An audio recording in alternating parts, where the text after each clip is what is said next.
سوال ہے سورہ طلاق میں کہ اس کا ترجمہ یہ ہے کہ اللہ وہی ہے جس نے 7 آسمان پیدا کیے ہیں اور زمینیں بھی آسمانوں کے عدد کے مطابق پیدا کی ہیں.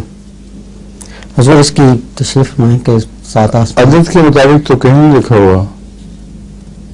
مسلح ہے، مسلح ہے.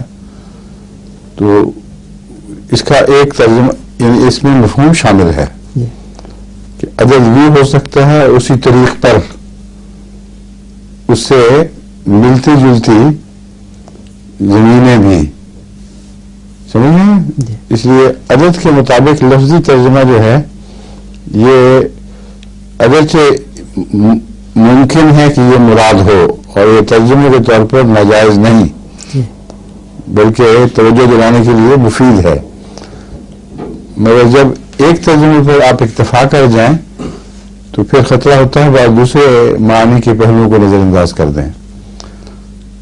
تو یہ میرے نزدیک بھی مراد یہی ہے کہ ہم نے جس نے 7 آسمان پیدا فرمائے اس نے زمینیں بھی پیدا کی اور زمین کو کی تعداد کو زیادہ بتایا گیا ہے. جس سے آسمان 7 ہیں زمینیں بھی گویا 7 ہیں، ٹھیک ہے. اور جس طریق پر آسمان اور زمین کے رشتے ہم یہاں دیکھتے ہیں ایسے ہی رشتے اس کے علاوہ اور بھی ہوں گے. مثلا سے مراد یہ بنتا ہے کہ اسی قسم کے آسمان اور زمین اور ان کے آپس کے تعلقات اور بھی ہیں، ہمیں جن کا علم نہیں ہے. تو اس کا مطلب یہ ہے کہ اور ایسی جگہ بھی ہیں جہاں کسی ایسی جگہ پر جہاں زندگی کی کوئی شکل رہ سکتی ہے، اس کو قائم رکھنے کے لیے، اس کی ضروریات پوری کرنے کے لیے اس کے سماج دنیا جس طرح ہمارے ہیں اس طرح وہ پیدا کیے گئے ہیں.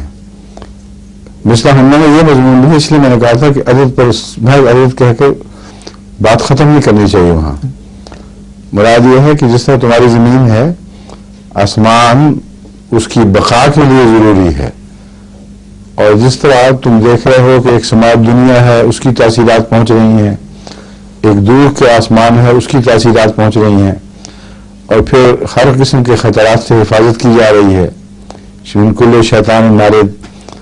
تو اسی قسم کے نظام اور بھی ہیں، صرف اسی کو اکیلا یہ سمجھ لینا.